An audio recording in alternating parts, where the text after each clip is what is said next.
Selamat datang kembali teman-teman. Pada segmen sebelumnya, kita sudah bahas konsep dasar teori hoteling. Sekarang kita akan perdalam lagi konsep ini.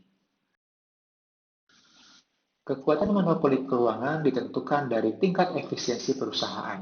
Semakin efisien perusahaan, atau semakin kecil ongkos produksi dan ongkos transportnya, semakin luas wilayah pasarnya, atau semakin monopolistik. Ini ditunjukkan dengan grafik yang semakin melandai.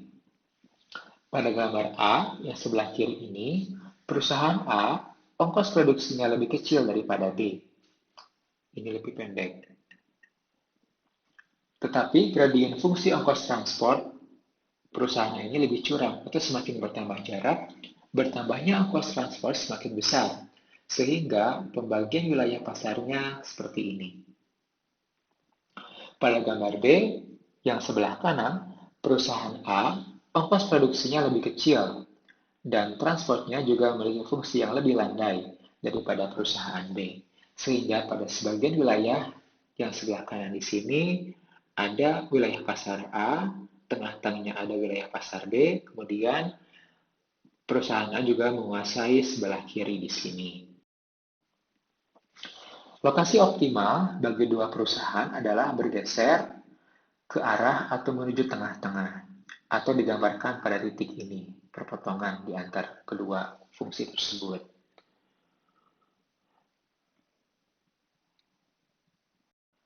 Nah, dalam game teori, atau ini disebut sebagai Nash equilibrium, ini merupakan kondisi optimal di mana kedua aktor atau perusahaan ini tidak lagi memiliki insentif untuk mengubah perilaku atau pemilihan lokasinya. Contohnya, ini adalah kegiatan retail. Makanya kita bisa menjelaskan mengapa Alfamart dan juga Indomart itu selalu bersebelahan. Kecenderungan perusahaan untuk berkelompok di tengah wilayah pasar disebut sebagai prinsip perbedaan minimal. Dampaknya tidak adanya inovasi radikal dalam penyajian barang retail.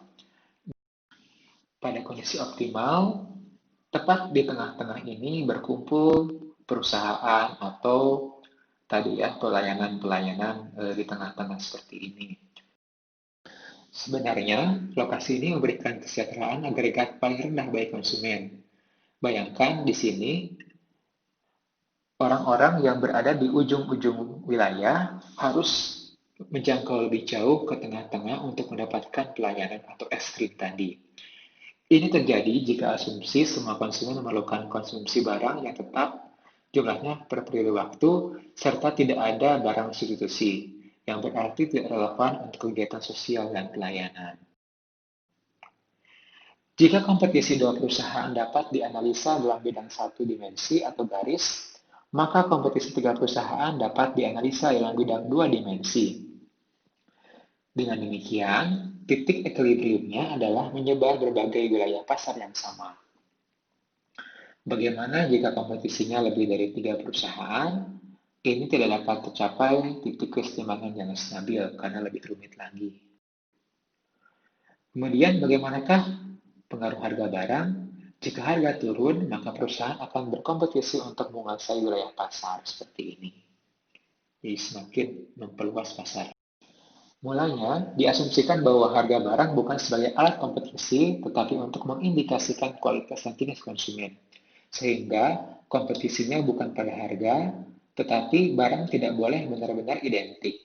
Ini disebut sebagai hoteling paradox, yaitu barang-barang mirip tetapi tampak dibuat seolah berbeda. Perusahaan akan cenderung melakukan perang harga hingga mencapai 0 atau sama dengan biaya produksi di lokasi optimal dengan pasar kompetisi sempurna.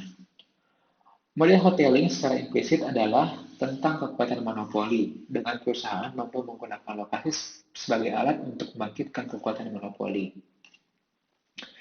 Tidak ada perusahaan yang mau memulai memindahkan lokasinya dari pusat pasar karena berarti membiarkan kompetitor menjual dengan harga yang tetap dengan wilayah pasar yang luas. Ini disebut bedroom problem, yaitu hubungan dilematis antara penentuan lokasi kegiatan berkompetisi dengan perang harga. Demikian segmen kedua ini, kita lanjutkan pada bagian selanjutnya. Terima kasih.